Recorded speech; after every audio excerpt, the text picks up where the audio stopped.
welcome. You're watching special post-budget coverage on ICICIdirect.com platform. I have with me a very special guest, Ms. Radhika Gupta, MD and CEO, Edelweiss Asset Management. Very good afternoon, Radhika. Very good afternoon. Thank you for having me. Budget 21-22 brings lots of hope, fiscal and policy support for investment-led growth. Are you surprised with the budget this time? Because it's quite different from the budgets that we had previously. Surprised, yes, but positively surprised. I think that's the good news. As I said, I think it is a very self-aware budget, and it's a different budget, but we are also in extraordinary times, and I think it is a budget very, very appropriate for the times. I go back to what was said in the economic survey. I think India is coming out of a very tricky phase in COVID. The economy is just coming back on track, but obviously it's in a precarious place. And at this time, I think growth had to be the focus. It had to be about growth.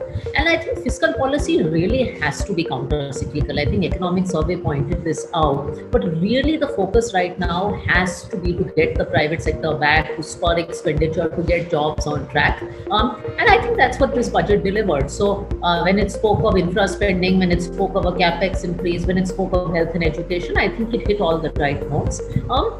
And on the fiscal side, while I feel that there has been some noise, I think they did a good job on the fiscal deficit number that was projected for the coming financial year. I think has been reasonably okay, in line with estimates. And more importantly, there was an acknowledgement that there is a glide path towards a fisc of around 4% over the next few years. So there's a recognition that fiscal prudence is important, but short term, you're prioritizing growth. So I thought it hit some very, very sharp notes. ARC for banks, how do you see this? Very positive step, actually. I think recapitalization of the banks, one, has always been an ask, but I think if you really need to get to the core of the bad loan problem, and we represent a parent that runs a very, very successful ARC business, then a bad bank is in order, and it can structurally look at some of the problems in terms of the banking sector. So I see that as a very positive step. I think that was a step in any case the market was looking for. This investment target of 1.75 lakh crore, it has been a bit tamed down from the last target they had for FY 2021. Now we are talking about privatization of two PSU banks or one general insurance company. How do you see this? I mean, will they be able to really meet this target? So the disinvestment target, whether it's 1.75 or 2, it's a meaningful target. And I think really here it is about execution, because it is one thing to put a disinvestment target, it is another thing to execute it.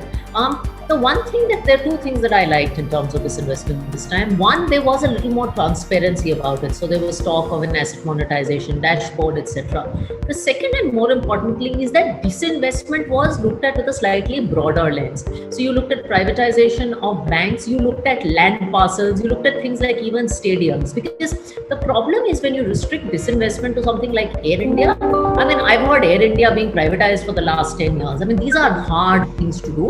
It is definitely easier to pick up much smaller land parcels, much smaller physical assets that the government has had, and do that. It's also a very good time to disinvest from an equity market point of view. So the government is likely to get banged for its buck if it's doing disinvestment at this point. So I think the whole fiscal story will only play out if disinvestment is to meet its targets. So I think they have a lot of work ahead of them, but I would highlight again, it's execution.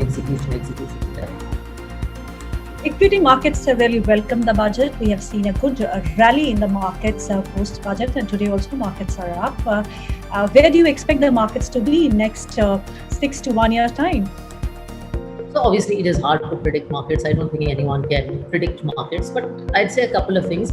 One is I think equity markets have welcomed the fact that there was no adverse tax change, because I think the straight answer to where is all this going to be funded was an increase in direct taxation, some kind of COVID cess, and there were a lot of murmurs around that, which is why I think you saw the correction that you did.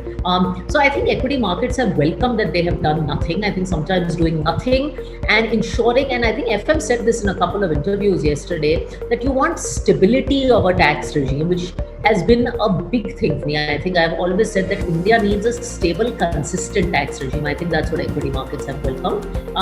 I think it is, with the economy and the recovery getting back on track and this kind of budget, at least you don't have any foreseeable headwinds for equity markets.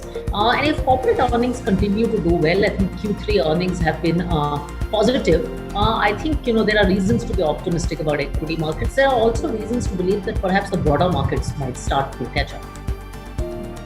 FDI in insurance being hiked to 74%. How do you see this?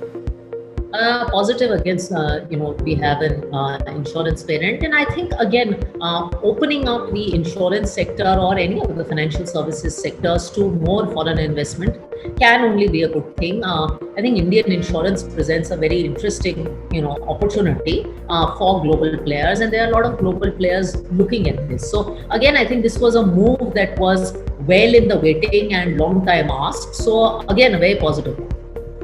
Which are the sectors that you like now, Radhika?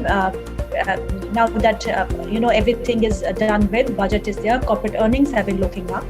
Sectors that you like the most? I think we have in our portfolios, one, we have liked industrials, industrial companies. It will be the turn of some cyclicals to come back.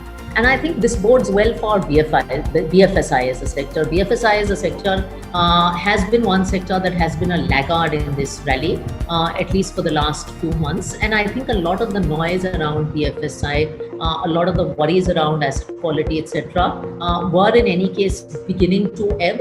And I think now with the additional flip around privatization, bad banks, etc., I think the budget only adds a little bit of glitter to the potential story in BFSI.